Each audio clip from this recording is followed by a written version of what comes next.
Good evening. Well, let's start with a premiere tonight. Pirate Radio made Tony Blackburn, Johnny Walker and John Peel household names. But to broadcast, they had to get on a boat and spend weeks on ships moored off the English coast. And their battle to stay on air is the basis for a new film, which gets its premiere tonight in Leicester Square. And Jane Witherspoon is on the red carpet for us. Jane, there you are. Jane, take it away. Thanks, Matt. You join us live on the red carpet. A very 60s theme here in Leicester Square tonight for the boat that rocked. And we've got a man dancing next to me. It's one of the stars. Oh, you stopped dancing now. It's Bill Nye. Hello. Bill, now this is not the first Richard Curtis film you've been involved in. You got a BAFTA for the last one you were in. Yes, I did.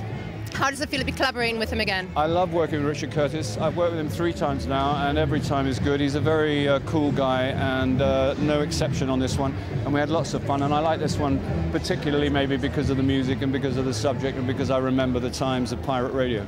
What was so special about those times? Well, it was kind of a phenomenon which is difficult to explain now, but it was quite a big deal because you couldn't hear the music anywhere else. So the BBC didn't play it, and also there was an explosion of music. You went from your mum and dad's music, which was basically men and women in evening dress singing about the moon or something, to Jimi Hendrix burning his guitar, which was a pretty radical shift.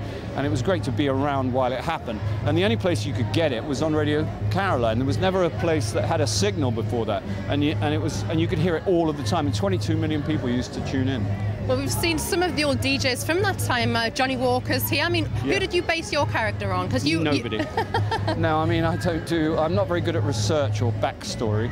But the only bit of backstory which Richard and I did speculate about was the fact that Quentin, who owns the boat and therefore owns the radio station, and who is relatively posh, probably nicked a canaletto from the family stately home to buy the ship, which I thought was quite a neat bit of, in case anybody asked me, what's your backstory? There's my backstory.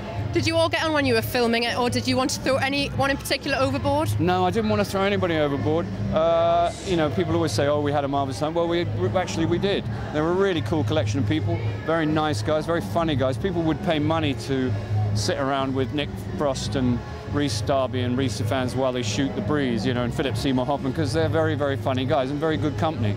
And they had a toasty machine. You could have a toasted cheese sandwich any time you wanted one. They had whole boxes of Snickers and whole boxes of Mars bars and any flavour of crisps. Well, they never go hungry, put it that way. Right. The film itself sails into the cinemas on April the 3rd. Back to you in the studio, Matt. Good work there, Jane. Good dancing as well. Thank you very much. OK, you're watching E24 from BBC News with me, Matt Cooke. Let's take a look at some of the other entertainment headlines now. And flowers are being left at the gates of Jade Goody's family home in Essex after the reality star died of cancer yesterday. Details of the former Big Brother contestant's funeral have yet to be finalised, but her publicist Max Clifford said it was likely to be a celebration of her life. Bruce Willis has married his British-born girlfriend, 30-year-old Emma Hemming, in an island ceremony in the Caribbean. It's the 54-year-old star's second marriage. His first wife, Demi Moore, was also at the service.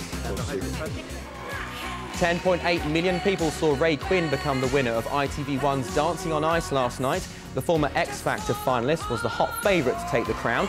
Quinn received perfect scores of 30 in his 2 final dances. He beat Liberty X star Jessica Taylor and reporter Donald McIntyre.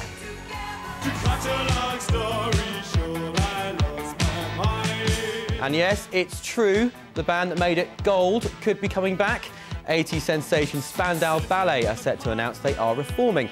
The group have invited journalists to HMS Belfast on Wednesday, where it's expected they'll reveal all about their reunion. The 5-piece band famously fell out over songwriting royalties back in 1989. To cut a long story short, they've made friends again. Now, its title was always going to make this film stand out, and Lesbian Vampire Killers certainly does stand out. It stars comedy duo James Corden and Matthew Horn, both well known for their roles in Gavin and Stacey. But is there more to the film than just, well, its unusual title? We sent along Lizo Mazimba to find out. I think you can use a distraction, and you can say what you like about me, but you cannot deny I am incredibly distracting. Some might say annoying. And that? I don't know. Where do you suggest we go? Ibiza. Sun, sea, sand, clubs. Ultimately, we're very different people. We're very, very